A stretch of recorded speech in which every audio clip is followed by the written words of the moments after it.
The house had never been this quiet. That's why Julian Hawthorne checked the cameras. Quiet wasn't normal on Brookside Drive, not with 3 little girls under one roof. Julian was used to noise, footsteps, objects being moved, small sounds repeating themselves over and over. But that afternoon, the house felt held. On the screen, he saw Rhea Collins kneeling on the floor, her movements slow and deliberate. In front of her sat Iris, Maeve, and Lila, still, focused, watching her like she was the only thing anchoring the room. It didn't look chaotic. It didn't look cruel. It looked controlled in a way Julian couldn't explain. So he left the security room and walked upstairs. He didn't interrupt. He didn't announce himself. He stood in the doorway and watched it happen live. The same posture, the same stillness, the same response from his daughters. And for the first time, Julian realized something had been happening in his home without him understanding it. What Julian didn't know yet was that the quiet wasn't peace. It was prevention. And once he understood what Rhea had been preventing, there was no way to pretend this was just a routine anymore. Before we continue, please like, share, and subscribe, and tell us in the comments where you're watching from. Now let's dive back into the story. Julian stood frozen in the doorway, his hand still gripping the frame. The scene before him was identical to what he'd witnessed on the screen just minutes ago. 3 small figures in perfect stillness, hands pressed together, eyes closed. And Rhea, positioned exactly as she had been through the lens, her presence somehow anchoring the room. He took a silent step backward, retreating into the hallway before anyone noticed him. His heart hammered against his ribs. What kind of woman commands this much control over children, his children, without ever raising her voice? The floorboard beneath his foot creaked. Rhea's eyes opened first, then Iris, then Maeve, then Lila. All 4 heads turned toward him in synchronized precision that made his breath catch. "Mr. Hawthorne," Rhea said softly, rising to her feet with fluid grace. "We were just finishing." The moment she moved, the girl's expression shifted. Iris's lip began to tremble. Maeve's fingers started tapping rapidly against her thigh. Lila rocked forward slightly, a low hum building in her throat. Julian raised both hands, palms out. "I didn't mean to interrupt." But the damage was done. Peace can look unfamiliar when you don't know how it's held together. Whatever fragile equilibrium had existed shattered the moment he stepped into their sacred space. "Do they do that often?" he asked, keeping his voice neutral, though his mind raced with questions he couldn't yet articulate. Rhea glanced at the girls, then back at him. "Only when they're overwhelmed." Elise appeared behind Julian, her designer heels clicking against the hardwood. Overwhelmed by what? Rhea's expression remained gentle, patient. "Change." The word hung in the air like an accusation. Julian felt it settle into his chest, heavy, uncomfortable. How long had it been since he'd spent more than 10 minutes in this room? How many changes had he introduced into their lives without ever considering what it cost them? Iris began crying softly. Maeve's tapping grew faster. Lila's hum escalated into a high-pitched keen that made Elise flinch. "I should," Julian started. "Stay," Rhea said quietly. Then she lowered herself back onto the floor, resuming the exact position she'd held before. Hands together, eyes closed, breathing slow and deliberate. If you've ever watched someone undo chaos with nothing but presence, you know it looks like magic, but feels like conviction. One by one, the girls mirrored her. The crying stopped. The tapping slowed. The keening faded into silence. Julian watched, mesmerized and disturbed in equal measure. He noticed the girls settle only when Rhea resumed the same posture he saw on CCTV. What else had he missed? And what would happen if she ever stopped? Rhea excused herself to retrieve water from the kitchen. A simple task. 30 seconds, maybe 40. The room held its breath for exactly 7 seconds. Then Iris began to rock. Forward, backward, a metronome set to panic. Maeve's hands flew to her ears, pressing so hard her knuckles went white. Lila went rigid, every muscle in her small body locking as though bracing for impact.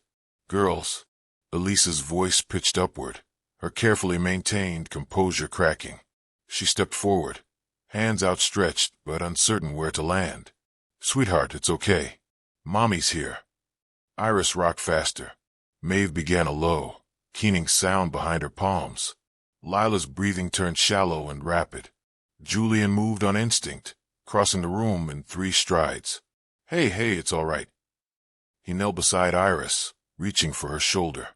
She recoiled violently, her rocking intensifying until her head nearly struck the floor with each forward motion. "Julian, do something." Elise's panic was contagious, filling the space with frantic energy that only made things worse. "I'm trying."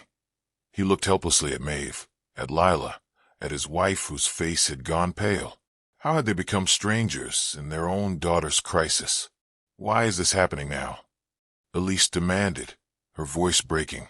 Rhea appeared in the doorway, a glass of water in each hand. She took in the scene with a single sweep of her eyes. No surprise, no judgment, just recognition. "It's been happening," she said quietly, setting the glasses aside. "You just didn't see it." The words landed like stones. Julian stood abruptly. "Then why didn't anyone tell us?" Rhea met his gaze steadily. "Some changes are loud. Others are only visible to the people who stay close enough." The accusation, though spoken without malice, hit its mark. How many dinners had he missed? How many bedtimes? How many moments exactly like this one had unfolded while he reviewed contracts in his study, or Elise coordinated charity galas from her office? If guilt had a sound, it was Maeve's muffled whimpering behind her hands. Rhea moved past them both, lowering herself to the floor with practiced ease. She folded into the same posture, hands together, spine straight, breathing deliberate and visible. Within seconds, Iris's rocking began to slow. Maeve's hands loosened slightly. Lila's rigid posture softened by degrees. Rhea knelt again, and the girls regulated within seconds. Julian watched, his jaw tight. This woman, the stranger they'd hired 6 months ago, wielded more influence over his daughters than he did, more than their mother did. It should have made him grateful. Instead, it terrified him. "What else can you do?" he asked, his voice barely above a whisper. Rhea opened her eyes, still holding her position. "Only what they need, Mr. Hawthorne." But what happened when what they needed wasn't something anyone else could give?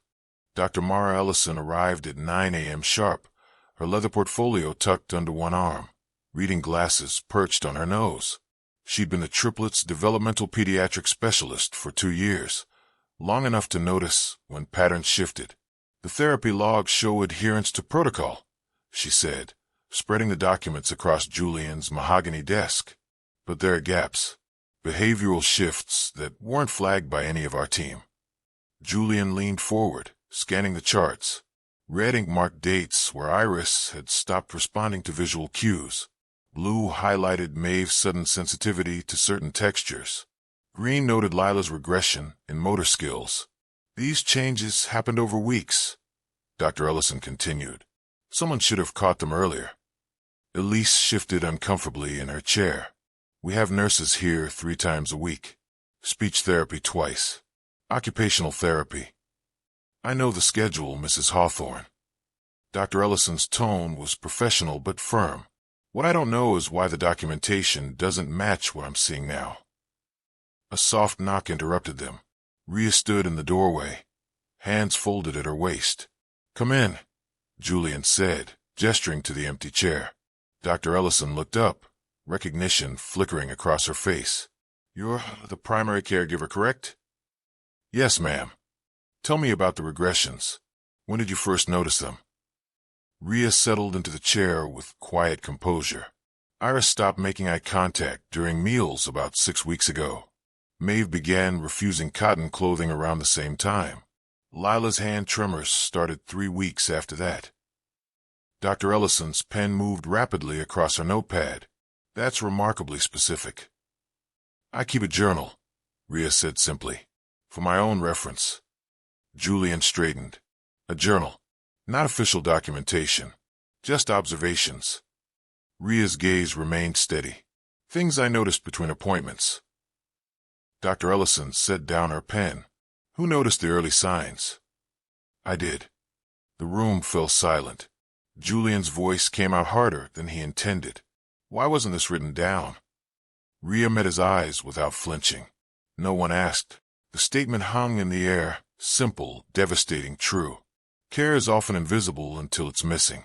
How many hours had Rhea spent observing, documenting, responding to needs that everyone else had been too busy to see?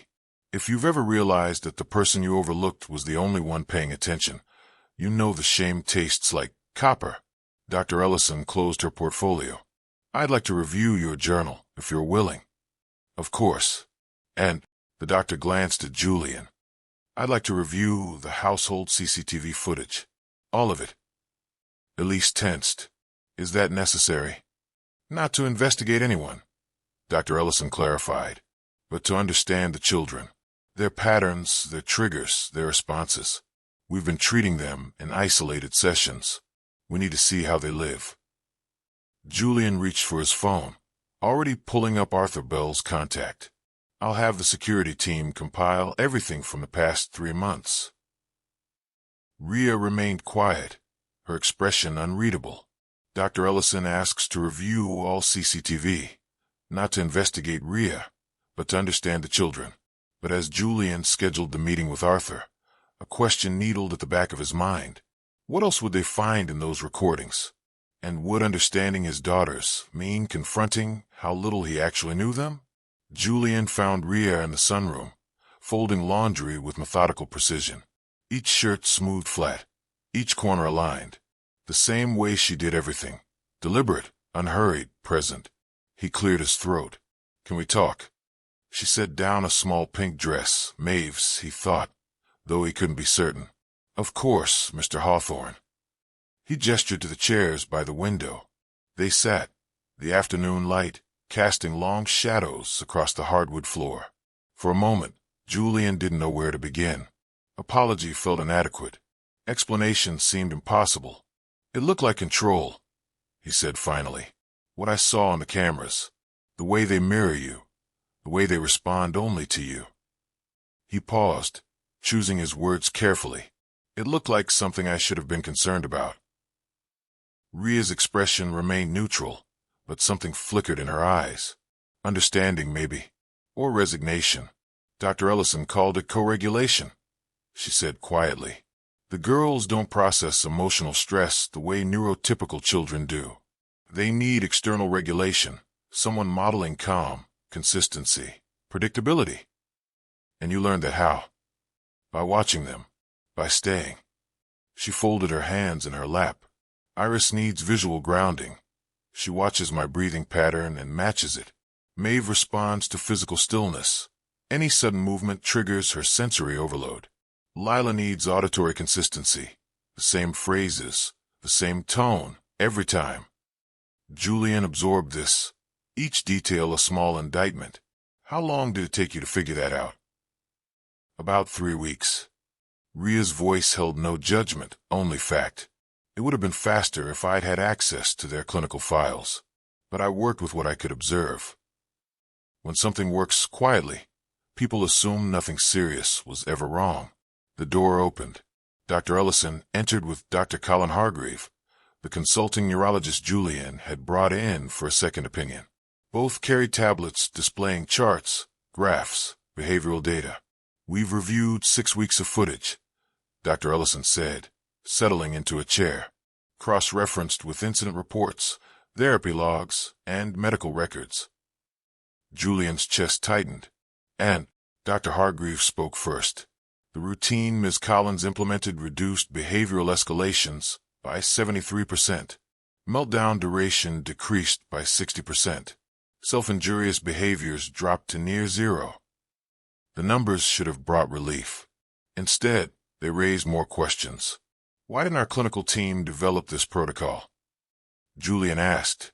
Dr. Ellison removed her glasses, meeting his gaze directly.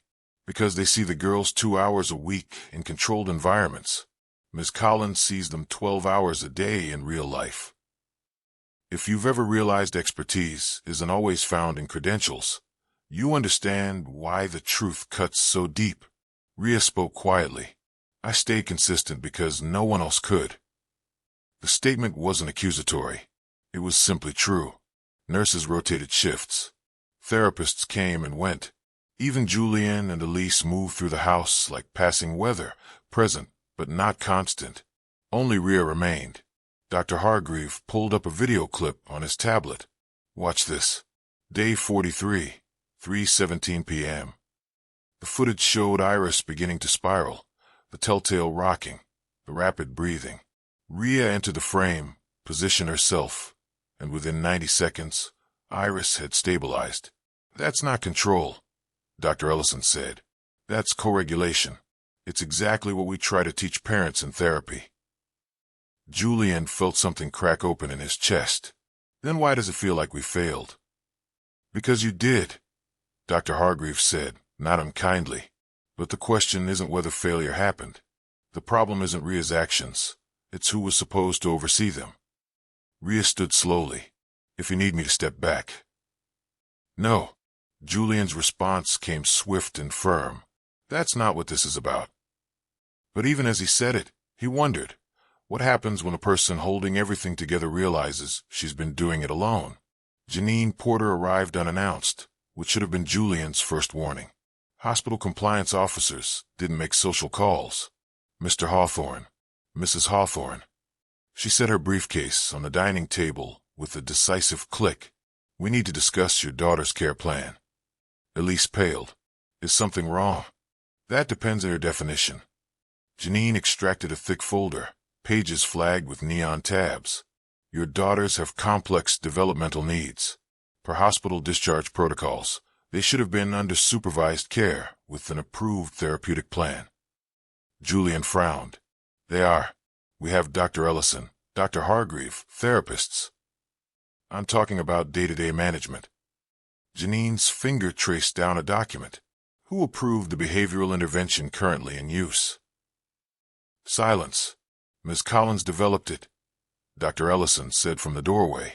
She'd arrived moments after Janine, as if anticipating this confrontation, based on direct observation and trauma-informed care principles. Janine's expression didn't change.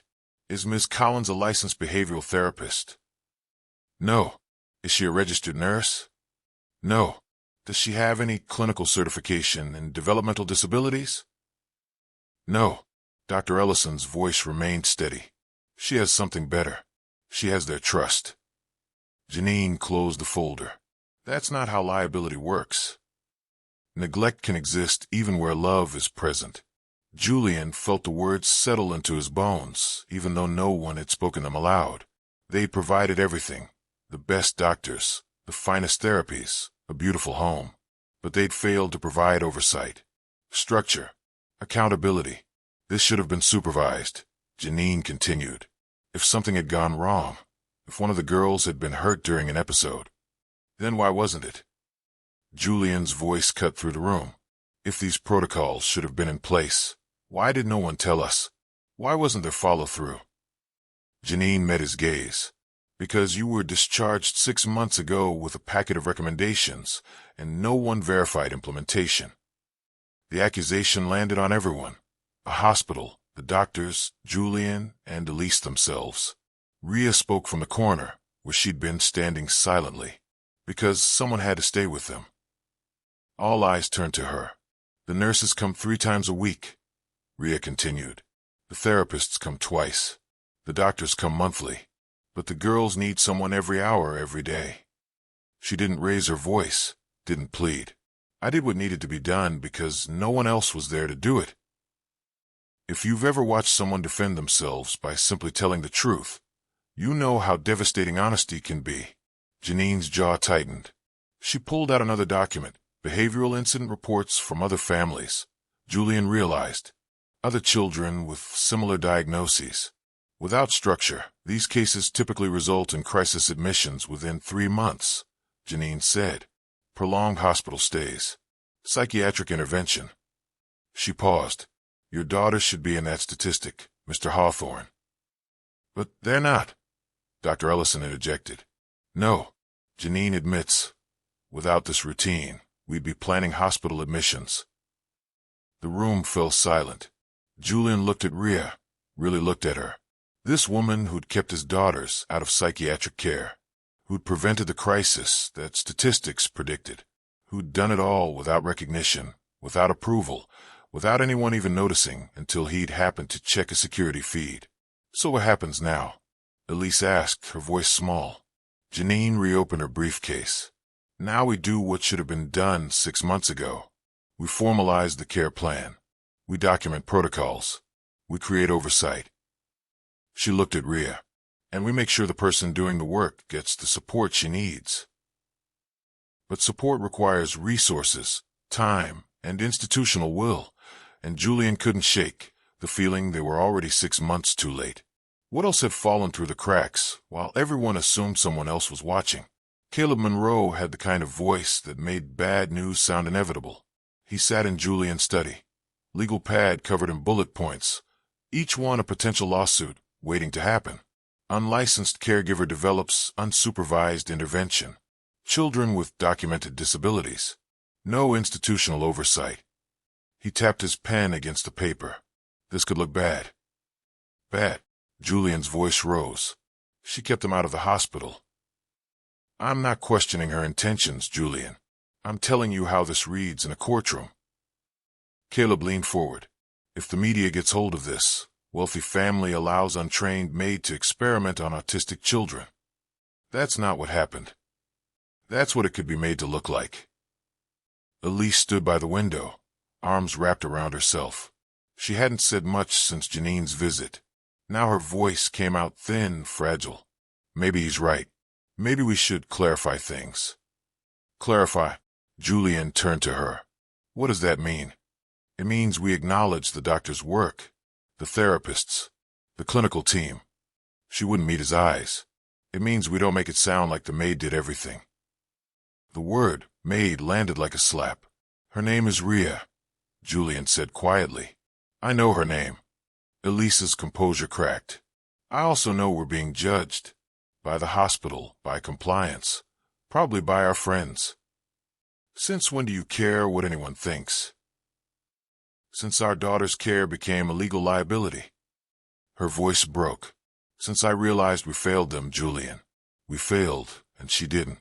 And now we have to figure out how to live with that. If guilt had a sound, it was Elise's ragged breathing in the silence that followed. A soft knock interrupted them. Rhea stood in the doorway, still wearing her apron, hands folded at her waist. I'm sorry to interrupt. I wanted to let you know I'll be leaving at the end of the week. The room froze.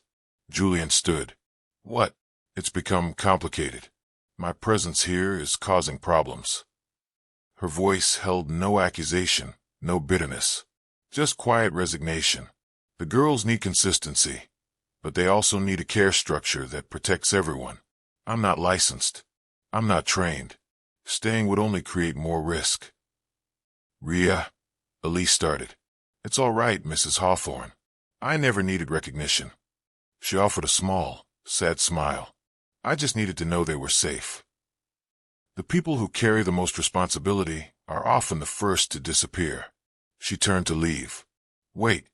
Julian stops Rhea at the door. His hand didn't touch her, but his voice held her in place.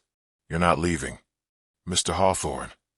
You're not leaving, he repeated, firmer now. We're going to fix this. Properly. Caleb cleared his throat. Julian, if she stays without proper credentialing, then we get her credentialed. Julian's gaze didn't leave Rhea. Dr. Ellison said she has their trust. Fine. We build around that. We hire a clinical supervisor. We formalize protocols. We document everything. But she doesn't leave. Rhea's eyes glistened. Why? Because you're the only one who stayed. His voice softened. And they need you. Only if we pretend it didn't save them would any of this look bad. Elise moved closer, her earlier defensiveness dissolving. I'm sorry. I was scared, and I said things. You don't have to apologize, Mrs. Hawthorne. Rhea's composure held, but barely. You're protecting your family. That's what mothers do. So are you, Elise whispered. The words hung in the air. Acknowledgement, confession, truth. Caleb closed his legal pad. If we're doing this, we do it right. Formal employment contract, clinical oversight, regular reviews with the medical team. Whatever it takes, Julian said. Rhea looked between them. The billionaire father who'd finally seen what was in front of him. The guilty mother trying to reclaim her place. The lawyer already calculating risk management. The girls, she said quietly. Whatever happens, it has to be what's best for them. Agreed, Julian said. But even as they made promises about protocols and oversight, one question remained unspoken. What happens when the system finally shows up, but 6 months too late? And could structure ever replace the kind of care that only comes from someone who refuses to look away?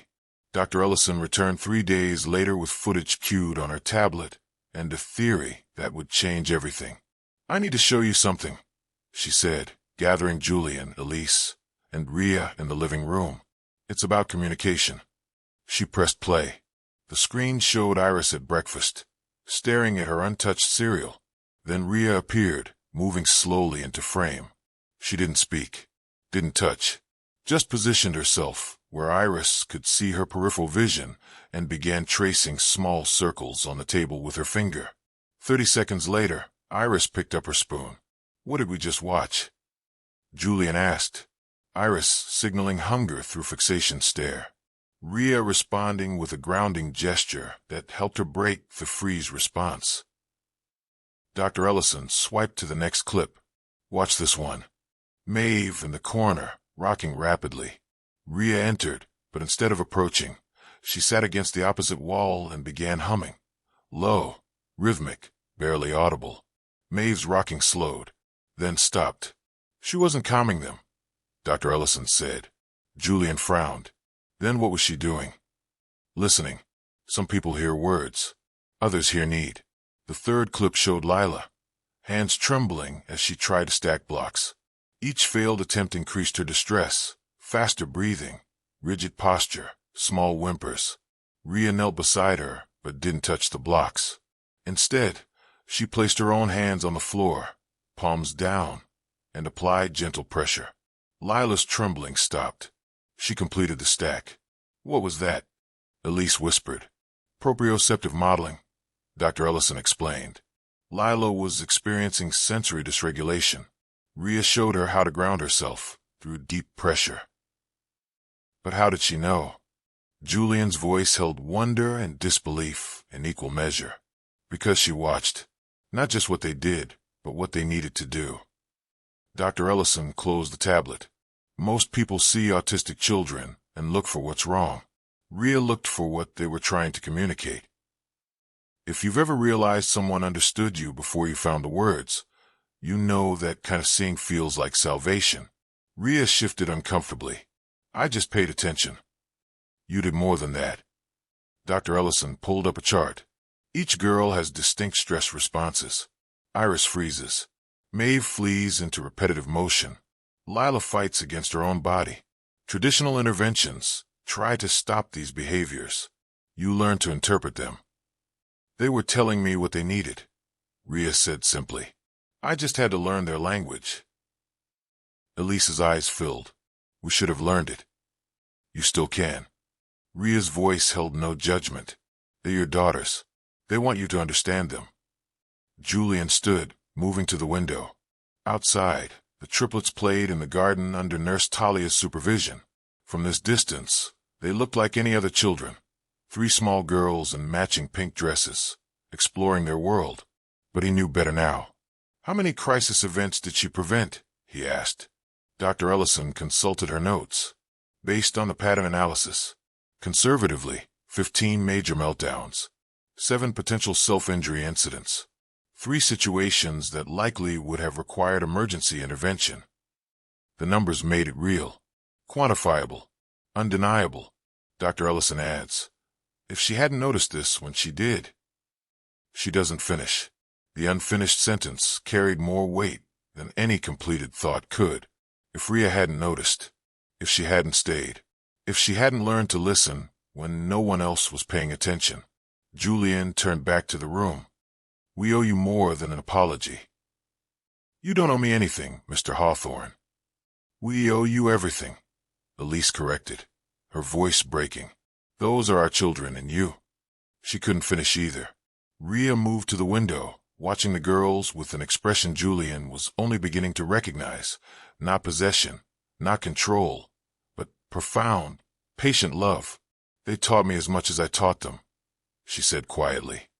Maybe more. But the question no one asked was this. What happens when the person who learned to listen finally speaks? And would anyone be ready to hear what she had to say? The formal care plan arrived in a navy binder, 73 pages thick. Protocols, schedules, emergency procedures, contact lists. Everything Janine Porter said should have existed 6 months ago now existed in laminated tabs and color-coded sections. Julian sat in his study with the binder open, reading intervention strategies that looked remarkably similar to what Rhea had been doing all along. The only difference was these had clinical names: proprioceptive input, co-regulation techniques, predictive routine modeling. Rhea had just called it paying attention. Dr. Ellison arrived to oversee the first formal implementation meeting. She brought Lena Rowe, the speech therapist, and Nurse Talia. They gathered around the dining table, professionals who'd been working with the girls for months, now coordinating with the person who'd been with them every day. Ms. Collins will remain primary caregiver, Dr. Ellison announced, but she'll have clinical supervision and backup support. Weekly check-ins with our team, documented observations, regular protocol reviews. Lena nodded. I'd like to learn the grounding techniques you use with Maid. Rhea looked surprised. Of course. And the proprioceptive modeling with Lila. Nurse Talia added. We've been trying deep pressure therapy, but your approach seems more intuitive to her. It took time to figure out what worked, Rhea said quietly. That's the thing. Dr. Ellison leaned forward. You had time. You had presence. That's what made the difference. Care doesn't fail from lack of love. It fails when presence is outsourced and follow-through is forgotten. Later, when the professionals had left and the binder sat closed on the counter, Julian found Rhea in the garden with the girls. They were drawing with sidewalk chalk, Iris making careful geometry patterns, Maeve pressing the chalk flat to feel its texture, Lila creating swooping lines that connected all their separate drawings into one. Can I join you? Julian asked. 3 heads turned. Rhea smiled and gestured to the empty space. Julian knelt on the concrete, accepting a piece of blue chalk from Iris. His first line was shaky, uncertain. He looked to Rhea. Just be here, she said softly. That's all they need. He drew alongside them for 20 minutes. No words, no instructions, just presence. When Elise emerged from the house, she paused at the threshold, watching her family, with tears streaming down her face. Then she stepped forward, knelt beside Maeve, and picked up yellow chalk. If you've ever had to learn what should have come naturally, you know humility tastes like chalk dust and missed opportunities. That evening, after the girls were in bed, the 3 adults sat in the living room. No lawyers, no doctors, just a father, a mother, and the woman who'd held their family together. You did what we didn't know how to, Julian said. Rhea shook her head. I just stayed. We thought love was enough, Elise whispered. We thought providing the best therapists, the best resources, the best of everything meant we were doing enough. You were doing what you knew to do, Rhea replied. No one gave you a map either. Julian leaned forward. The care plan is implemented. You have support now. Oversight, backup, documentation, everything that should have been there from the beginning. Thank you, but I need you to understand something. His voice grew firm. You're not just staff. You're not replaceable. What you did, what you continue to do, it matters. You matter. Rhea's composure finally cracked. A single tear traced down her cheek. I was just trying to help. You did more than help. Elise reached across, squeezing Rhea's hand. You saved them. Maybe you saved all of us. Quiet caregivers save lives every day, without applause. The next morning, Julian made 3 changes. First, he adjusted his schedule. No meetings before 9 a.m. or after 4 p.m. Those hours belonged to his daughters now. Second, He enrolled himself and Elise in a parent training program Dr. Ellison recommended. If they were going to understand their children, they needed to learn the language Rhea already spoke fluently. Third, he increased Rhea's salary and added her name to the family's health insurance plan. Not as staff, as family. When he told her, she protested. "Mr. Hawthorne, that's not necessary. It's Julian. And yes, it is." She studied him for a long moment. "They're lucky to have you." "No," he shook his head.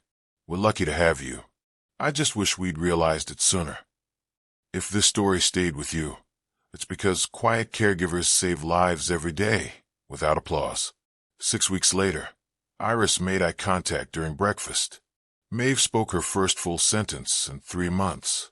Lila's tremors reduced to the point where she could hold a pencil without assistance. Small victories, incremental progress, but progress nonetheless.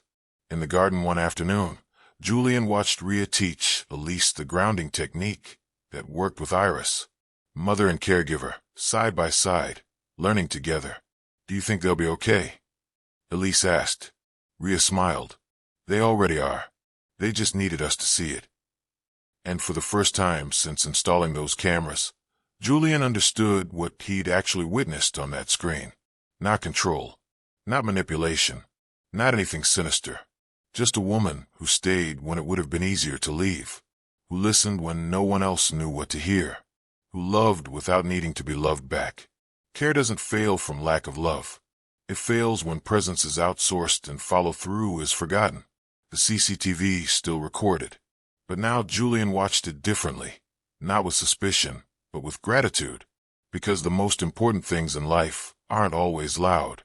Sometimes they're whispered in the quiet moments between crisis and calm. Sometimes they're held together by the people we overlook. And sometimes, the person saving your family is the one you forgot to thank, until you finally learn to see.